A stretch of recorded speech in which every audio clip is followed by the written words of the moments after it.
Welcome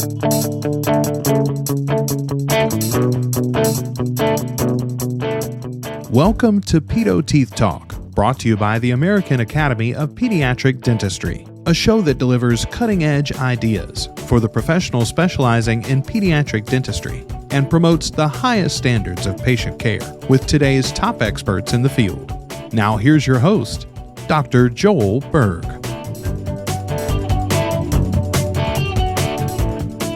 We are here today with Julie Allen. Julie is a principal at the Washington, D.C.-based government affairs and law firm Powers, Piles, Sutter & Verville. She has had a long career in dental policy, working as manager of legislative and regulatory policy for the American Dental Association for many years. Julie then consulted for dentistry over the years, helping to address implementation of Obamacare and the essential health benefit requirements. In 2020, Julie started working with the AAPD and broader dental community to help support dentistry's efforts to address the challenges dentists face with operating room access for complex dental surgical procedures, which is today's topic.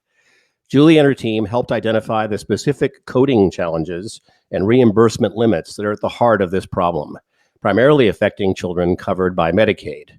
Starting this year, Julie serves as the government affairs representative for the Academy of Pediatric Dentistry, advocating for our membership's interests in Washington, D.C. This year, Julie was named as one of the Capitol Hill's top lobbyists by thehill.com, recognized for leveraging her expertise and connections to make a difference in the nation's capital. Julie, thanks for being with us today on Pedo Teeth Talk. Thank you. So happy to be here with all of you. So Julie, you and I were talking, I just learned about this great success story that you're going to tell us about today. You know, over the years, as mentioned, we've been challenged with getting access to the OR, particularly for the kids who need it the most, and particularly for those children covered by Medicaid, as mentioned. And this was a problem before the pandemic. The pandemic, of course, made it worse when we canceled a lot of so-called elective procedures. But now, as we're emerging from the pandemic, you've had some success. So tell us what happened and why is this big news? Sure. No, it's always terrific to go into a new year with such great success. And I really credit the American Academy of Pediatric Dentistry for taking a leadership role in addressing this issue. This has been a bit of a long fight, trying to ensure that there's an appreciation and understanding for how significant this problem is. And as you noted, the pandemic only made it worse.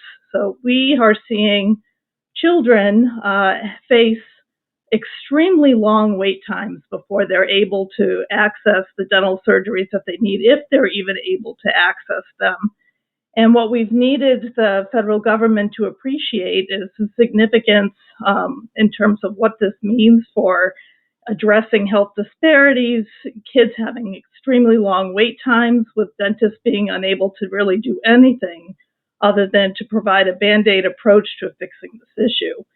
And we've also needed there to be an appreciation that this issue not only affects one population, but affects anyone who needs these dental procedures, who lives in a location where they can't access their hospital, either because of those wait times or because of them living in a rural area where they don't have access to a hospital in a timely manner.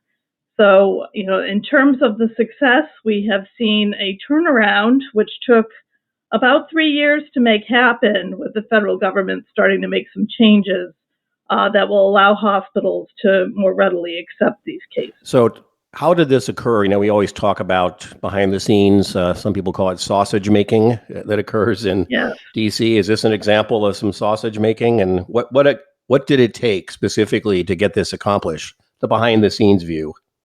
Yeah, so this is truly sausage making in every way. It really took a collective effort with other voices outside of dentistry really joining with dentistry to address this problem. The Academy of Pediatric Dentistry reached out to the disability community, reached out to their medical colleagues in pediatrics, reached out to the facilities, hospitals, and ambulatory surgery centers to say, we have a collective problem here that we need to work together to address. And we were really pleased that other stakeholders spoke up. So this just wasn't dentists saying that we have a problem with our patients gaining access. This was the community of affected stakeholders saying, we can't stand for this any longer. And that takes a lot of work to build a collective voice of that magnitude and to also ensure that not only are we going through the process it takes to make the changes necessary to improve this problem, but we have pressure in the right places to address this issue. And that required dentists and the other stakeholders reaching out to Congress, asking Congress to also weigh in with the Medicare agency that could effectuate change. And we were really pleased to build that support. As you said, it's a messy process in Washington, but over the course of 3 years, we were able to really build the noise necessary. There are a lot of issues that are competing when we talk about how we finance various parts of Medicare or Medicaid, and it was necessary to build that loud chorus on this particular issue to get it across the finish line. So, Julie, who were some of those other stakeholders besides dentists that you refer to?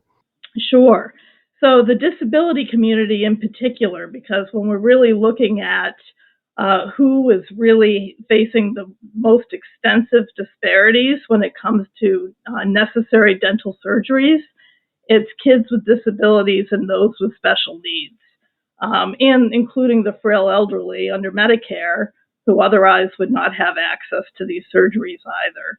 And so the disability community as a whole, and there are coalitions of disability partners and groups, patient groups, providers who advocate for patients with disabilities, who really spoke out loud and clear on this issue and really gave examples of kids and adults who have 6 months to a year wait times before they're able to access a hospital or other facility for surgical needs.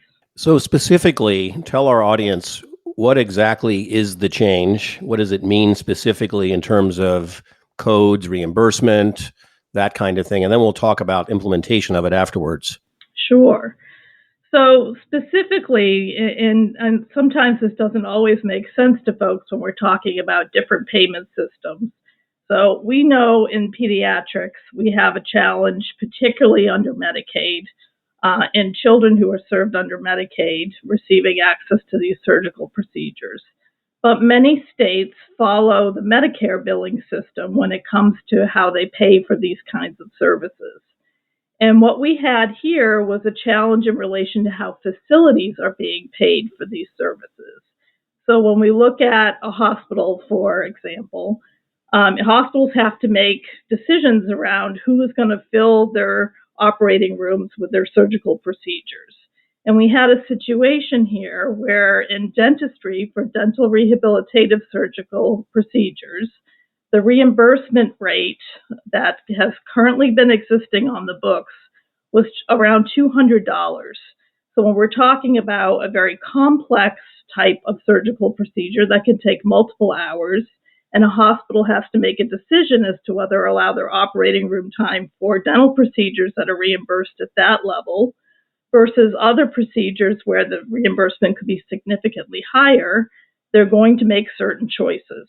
So we had a problem to address.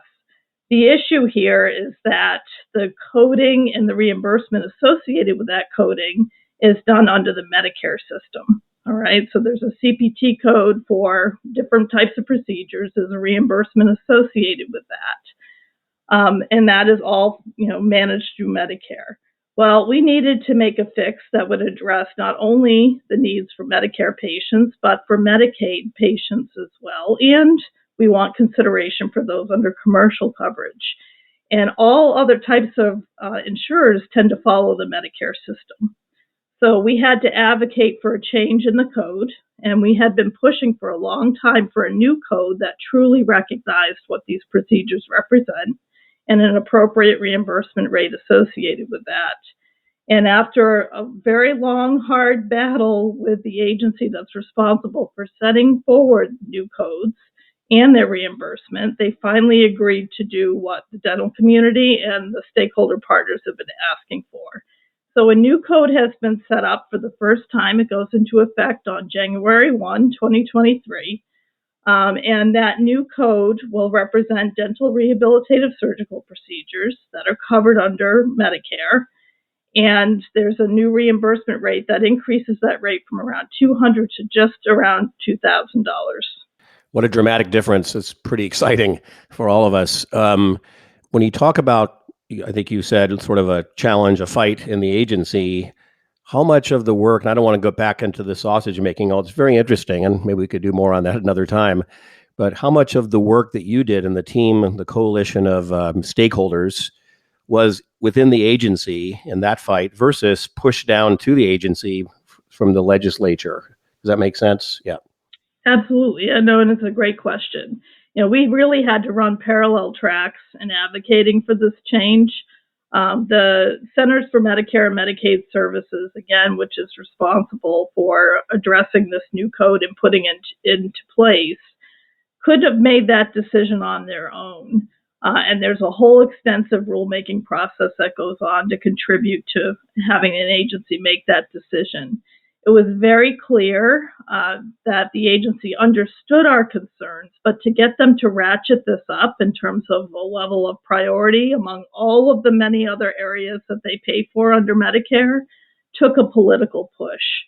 So we were really pleased that with dentists advocating for this change and the stakeholder partners joining them in this fight, we were able to get a bipartisan group of members of Congress to also directly advocate for these changes.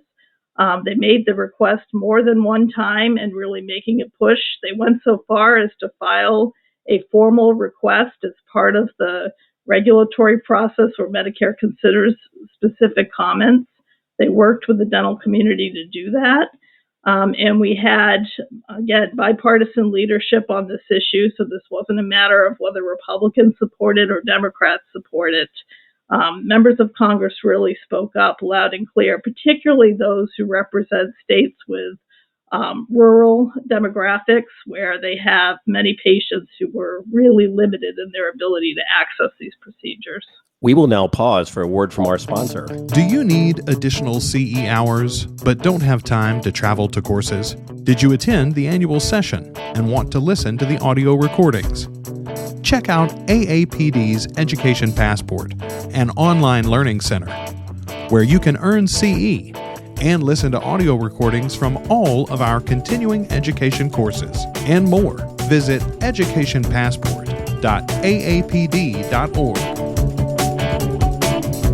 We are back with Julie Allen talking about this very exciting change for our patients with special needs and those who need access to the operating rooms in hospitals. For years, we've been talking about this. Recently, the work of APD, ADA, broader coalitions together with Julie and her lobbying efforts all together have made a big change occur. So, Julie, I wanted to ask you regarding this change that was a combination that you just described of within the agency, CMS, and with, sort of top-down approach from the legislature. How much of our success is based on this foundation of relationships that the APD and other groups have had over the years? We have very close relationships that are well established. We have a week where we all go and do some lobbying for Title VII, et cetera. So how much would you attribute this success to that infrastructure, if you will, that was created? Yeah, it was essential. I have to say that building relationships and ensuring that those relationships are strong and already exist is essential to making any change happen in Washington. And that takes time and effort. And I think individual members of the AAPD, the ADA, the oral and maxillofacial surgeons, who are all three partners in this regard, understand that building that political presence, making sure that your member of Congress knows you and knows the work that you do and the patients you serve is so important when an issue like this comes forward. It's absolutely impossible to just walk into Congress and ask for change if you don't have relationships established and you don't have that level of trust. And Right. I was really pleased to see that given the advocacy work of the AAPD and its partners, that this was an issue where members of Congress grabbed hold of this and thought, this is something that we can help push forward. and again, on a bipartisan basis, which is going to be so essential as we continue to advocate on this issue going into 2023 with a divided Congress. So I'm going to ask you in a minute, Julie, about what the APD members, our audience, can do to support this. But prior to that, regarding the legislation itself and its implementation, you said in January, what more needs to be done, and what additional legislation or policy change needs to happen going forward? Sure. So we've really gotten this almost completely across the finish line, but we have a couple more steps to do in order to really see this issue through. So with the changes we've been able to already get underway, we will see, or we hope to see, a significant change in terms of hospital access. But dentistry also knows that hospitals alone really can't carry this level of work. They're already, still trying to make up from cases from dealing with the pandemic. Hospitals are really limited sometimes in their capacity to take on additional cases. So we are looking as a community of how else can we best serve patients. And one way to do that is to open up the number and type of facilities that are able to serve patients when dental rehabilitative surgical procedures are necessary, particularly in areas where you have very limited hospital capacity due to geographical limitations, so rural communities. So one of the things that we've long advocated for as part of this effort is that the federal agency responsible for these changes also allow these surgeries to occur in ambulatory surgical centers. We know that ASCs have been partners with dentistry for quite a long time, that they provide another safe and effective operating process for dentists to serve their patients. And so we want to ensure that those are also sites that are available for dentists and their patients. The only thing that needs to happen to make that change is that the agency responsible for this code needs to allow this code to be on the covered procedures list for ambulatory surgery centers. And that can happen a couple different ways, but basically the request has to be made of the agency. They need to add this to the covered list. And then we need to have dentists also advocate for state Medicaid programs to accept this new code, to accept the reimbursement rate, and to allow for these procedures to occur in ASCs in addition to hospitals. So we have kind of two direct asks as we're going into 2023. One at the federal level is to allow for ambulatory surgery centers to provide for these services and to allow the new code to be used there. And the other is for the dental community and its partners to really advocate at the state level for adoption of the new code and the reimbursement so that we can support those kids and others who are covered under Medicaid and able to get surgical services that way. Well, we're going to be following all of that progress and those additional things. And starting with, we'll be doing some podcasts and other communication with our members who've already latched onto this and been waiting for this moment. So look for that. But for all of us out here, AAPD members, for example, what can we do specifically, individually in our states or as individuals? What can we do to support this work? So we need to really keep on doing what we've been doing. And that is, where our dentists have access at the state level through state dental associations, through the partners that they have at the state level to advocate before the state legislatures and the state Medicaid departments for adoption of the code. We want to be able to support individual dentist members in doing that work. The AAPD and its partners are going to put together a toolkit to support that level of advocacy. And once we have those tools in place, we really want to encourage individual dentist members to reach out to their state Medicaid program to encourage their legislature to support adoption of this code. This doesn't require legislation. It really requires awareness at the state Medicaid level for them to know that this code exists and what the reimbursement recommendation is at the federal level. States make their own decisions in terms of their own Medicaid budgets and how to manage this. But we will not get anywhere unless we have individual members advocating for this change. And things have been teed up to make that a better process. We'll continue to provide resources to allow for that. But we really need dentists to carry this forward at the state level now that we have things ready to go. The other piece will be looking out for information through your AAPD and other communications and on the website around our federal advocacy. That one piece around getting ambulatory surgery centers to be able to use this code. We want to make sure that we get that finished, and that's going to require an additional congressional push and possibly commenting on a federal regulation if we're able to get that in place. So those instructions will be made easily for folks to understand what they can do to reach out and request this assistance. This is very exciting, and I think, we look back at a timeline of successes in our profession. This is going to stand out as one of those moments in time that's going to make a really big difference for a lot of patients who need this service the most. So I thank you so much for enlightening us. This was really informative. We'll stay connected. And I thank you for being with us today on Pedo Teeth Talk. Thank you so much. So pleased to be here. Thanks to our audience, and we'll see you here next time. Do you need additional CE hours but don't have time to travel to courses? Did you attend annual session and want to listen to the audio recordings? Check out AAPD's new Education Passport. The redesigned and improved Education Passport is AAPD's online learning center, where you can earn CE and listen to audio recordings from all of our continuing education courses and more.